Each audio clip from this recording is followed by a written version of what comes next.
Hello, എല്ലാവർക്കും പുതിയൊരു വീഡിയോയിലേക്ക് സ്വാഗതം. അപ്പോൾ എൻ്റെ ചാനൽ ആരെങ്കിലും ആദ്യമായിട്ട് കാണുന്നുണ്ടെങ്കിൽ ഒന്ന് സബ്സ്ക്രൈബ് ചെയ്ത് സപ്പോർട്ട് ചെയ്യുക. ഇവിടെ ഒരു പക്ഷി കരയുന്നുണ്ട്, അതിൻ്റെ സൗണ്ടാണ് നിങ്ങൾ കേൾക്കണേ. അപ്പോൾ ഇതിൻ്റെ മുന്നേ ഞാനൊരു വീഡിയോ ഇട്ടിരുന്നു, ഒരു സ്വീറ്റ് പൊട്ടറ്റോ മധുരക്കിഴങ്ങിൻ്റെ ഒരു വീഡിയോ ഇട്ടിരുന്നു. അപ്പോൾ അതിൽ കുറേ പേര് കമൻറ്റ് ചെയ്തിരുന്നു, ഇത് നട്ടതിൻ്റെ വീഡിയോ കാണിക്കാവോ, ഇത് നടന്ന് കാണിക്കാവോ എന്നൊക്കെ. അപ്പോൾ ഓൾറെഡി നമ്മളിതിവിടെ നട്ട് കഴിഞ്ഞിട്ടുണ്ട്. അപ്പോൾ ഇത്രയും വലുപ്പമായിട്ടുണ്ട്. ഇതിൻ്റെ അടിയിലൊക്കെ കാണുന്നുണ്ടാവും വേരുകളൊക്കെ വന്നിട്ട്.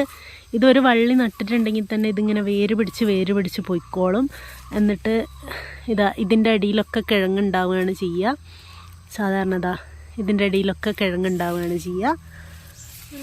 അപ്പോൾ ഇതിൻ്റെ മുകളിൽ ഇനിയിപ്പോൾ മണ്ണൊക്കെ ഇട്ട് കൊടുക്കണം. അവിടെയൊക്കെ നമ്മൾ മധുരക്കിഴങ്ങാണ് നട്ടിട്ടുള്ളത്. ഇതിന് ചുറ്റും ഇത് മൊത്തം മധുരക്കിഴങ്ങാണ്, സ്വീറ്റ് പൊട്ടറ്റോ. അതിൻ്റെ കുറച്ച് സൈഡിലായിട്ട് തന്നെ ഇതൊരു ഭയങ്കര ഒരു ഔഷധ ഗുണമുള്ളൊരു ചെടിയാണ്. ഇത് ആർക്കെങ്കിലും ഇതിൻ്റെ ഗുണങ്ങളൊക്കെ അറിയാമെങ്കിൽ ഒന്ന് കമൻറ്റ് ചെയ്യുക. അപ്പോൾ ഇന്നത്തെ വീഡിയോ അത്രയേ ഉള്ളൂ. ഇഷ്ടമായിട്ടുണ്ടെങ്കിൽ എല്ലാവരും ചാനലൊന്ന് സബ്സ്ക്രൈബ് ചെയ്ത് സപ്പോർട്ട് ചെയ്യുക.